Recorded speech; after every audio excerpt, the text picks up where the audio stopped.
everyone. Today we're here with Messaline Raverdy, a director that came to the version number 31 of the International Film Festival of Valdivia.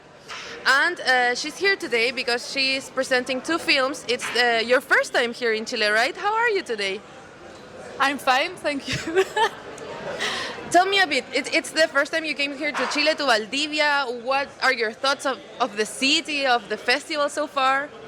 I'm very touched to be here because it's the first time I show my two works. So I made two finished películas, and it's the first time I show it together. So yeah, it's very important for me. And I'm very happy to be in Chile because in my first movie there is a link to a song that's named Le Temps des Cerises, and it was a song sung by a singer, Yves Montand, who sang for the freedom of Chile in the 70s. Yeah, during the dictatorship. Yes. Yeah. Okay. So it's yeah. You had a reference. Yeah, it's Yes. a reference for freedom in Chile. Yeah, that's so nice. You came here with Derrière les volets and with Ôte-toi de mon soleil, which means behind the blinds, detrás de las cortinas, and don't stand in my sun, no te pares frente a mi sol, frente a mi luz, would be the translation. I watched Derrière les volets and I wanted to ask you about this it feels like very intimate, very like a family tale.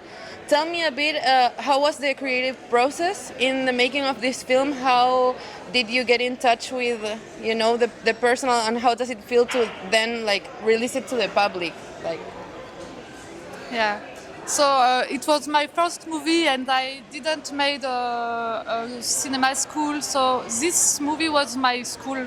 I learned everything by making it by myself alone. So it was like a little fabric for the movie also, and it took me a lot of time to try to find a language to put in movement all the paper archives and all I wanted to share about memory and sensations. so you learned by making it. Did you have anyone close that taught you, or you just like watched some tutorials? How was the process of getting to know the cameras and the screenwriting? Tell me a bit about that, please. When I began this movie, I was working in an archive of cinema, and I met some experimental filmmakers. Mm-hmm. And like, I don't know if you know, Boris Lehmann is Okay. a Belgian filmmaker who work a lot with película 16 millimeters. Oh yeah, perfect. Yeah. And so I worked a bit with him, and he told me I could use a Super 8 camera because it's not too big, it's easy with little hands. Yes. And so I began like that to work with Super 8 millimeters. And how does it feel to bring such an intimate tale to life and share it with people who don't know you personally? Yes, for me it was a bit strange to see it again because I didn't saw this movie since 4 or 5 years. Okay. So it was like an ancient life also, and the story also tell my evolution as a woman, and so during the movie I became a mother, and I had to deal with how to go on to work, to do my creative things, and to take care of my child. So the process also is speaking about that, how to be a mother, to work, to be a free woman, and so all the movie speak about that. Let's talk a bit about that because at the end of during the film, but at the end of it is clear that it pays homage to women in general. We see little girls, we see older ladies, and it's amazing to see them in different lights, to see them working, to see them being honest, being fun and silly and telling jokes. So I can imagine you have like a feminist perspective. Tell me a bit about that intention of putting it in your first film. Yes, at the beginning I really wanted to tell the story of invisible women. So yeah, my grandmother who was how you say A housewife? Or? housewife, Yes. yes. And she had a lot of children and she took care of them. I don't know how to say in You can English. try in French. It's okay. It's Carmelitas, Okay. maybe Okay. the sisters. But you can describe it like sisters, like. Yeah, so it's the women who are. It was founded by Santa Teresa d'Avila. Yeah. So the Carmela, Yes. I don't know the name in English, but they also have a life totally invisible, but they bring a lot in the world. And I also found the workers, women who work in my grandfather's factories. Yes. So it was very surprising for me because these women, they were really proud to have been workers in the factory, and for them my grandfather was he is the boss, he was the boss, and we loved him, and yeah, they had no critical distance, or Yes. they was very happy to be part of this adventure. And so for me, it was not so easy because I have my own feminist perspective. Of course. But I had to deal with their point of view. Of course. Yeah. And so it was very, I had to be respectful with also what they lived in this factory. And so the version of this movie is not so aggressive that I had another version of the movie who were more aggressive and feminist and more, like straightforward, and this one is yes, like this toned one down. is The like final cut I is take everything together Yeah. in each point of view, and I try to be respectful and you let them speak their truth as well because they lived in a different context. Yeah. I imagine. Let's talk a bit about the editing, because sometimes there's narration, but also there's some parts of the film that feel like a silent film because there is like text and silence. Tell me about that decision. Is it because of nostalgia maybe, or?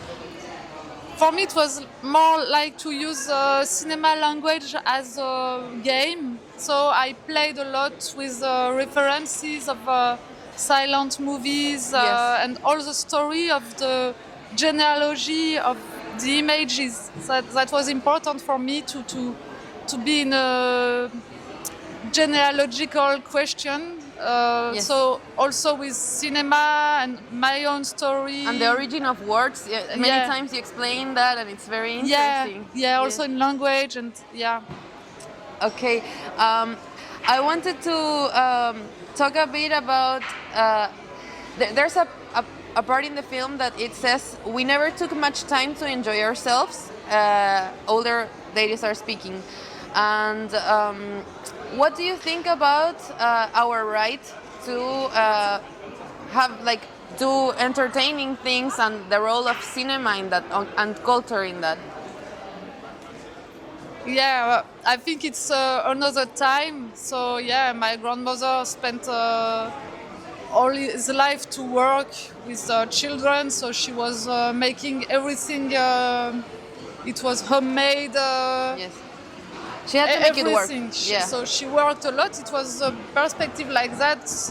Then Yeah, like we are born, we live, we die. Yeah. Yeah, and we work. Yes. We just work and then we die. Yeah.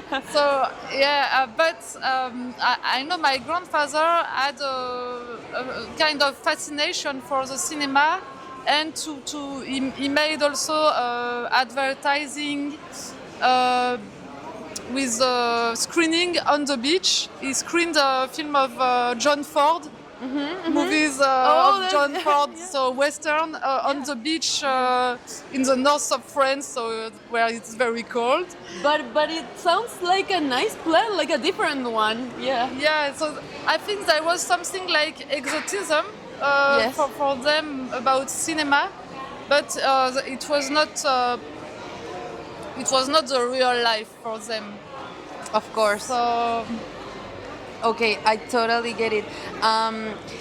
Your films, the films you brought to this festival, both are very intimate and are a mixture of kind of like interview format and also a lot of artistic scenes. Tell me a bit about your references, your creative references. Where do you get your inspiration for your own editing and filmmaking process? I think the two films, I could say, I could speak about Agnès Varda.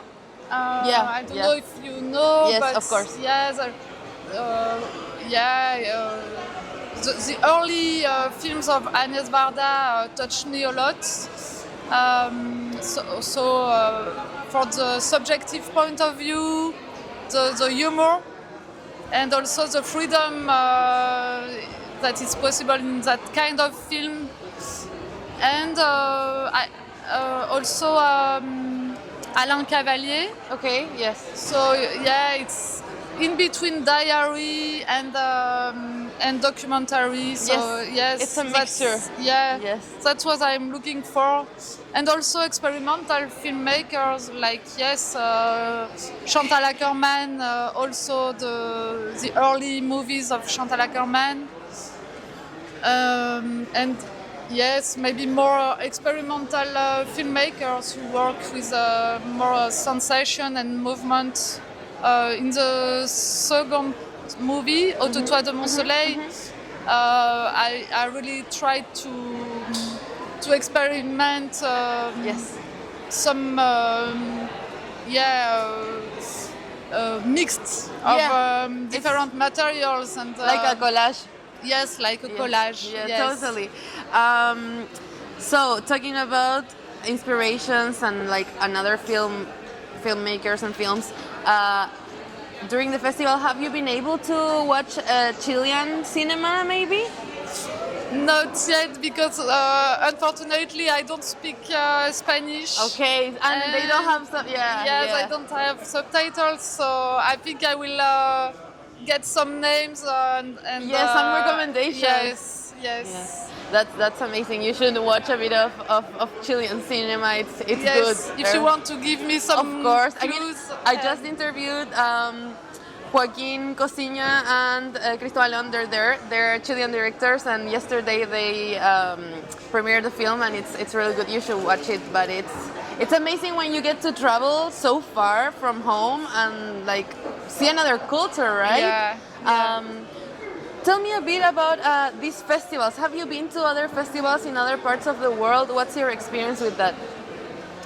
Yeah, this time for me it's a bit exhausting because I'm here with my little girl.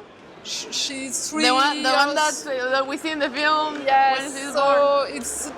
I am split between. You have to jungle like motherhood and being a filmmaker. Yeah. So, but it's what I choose for my entire life, and I think it's also a privilege to be able to do like that. But I can't go to see movies, to have party at night, and I'm also very tired. But I enjoy differently the country, because when you are with a child, it's another kind of. I meet people in street, and so yeah. Yes, I think it's so interesting because you're from so far away, and like I don't know if you drink, but you should try beer from Valdivia because it's really good. Yeah. Okay, let's invite the public to watch your films. You have the mic. Tell them whatever you want. This is your space. I will be very happy to share my 2 little movies with you. So yeah, please come. you have to say the names because you have that yeah. pronunciation So- that I don't. So yeah, the 2 movies, it's Ôte-toi de mon soleil et Derrière les volets. Okay, and could I please ask you to end this interview but saying like goodbye and thank you in French and like see you, something like in that. French? Yeah. Okay. Attends, comment on dit? Yeah, no, you can do it. You got this. Merci pour tout. J'espère vraiment vous voir et à très bientôt. Thank you so much, Messaline. I hope you have a great week and I hope you get to rest a little bit actually. Thank you. Thank you. Bye. Bye.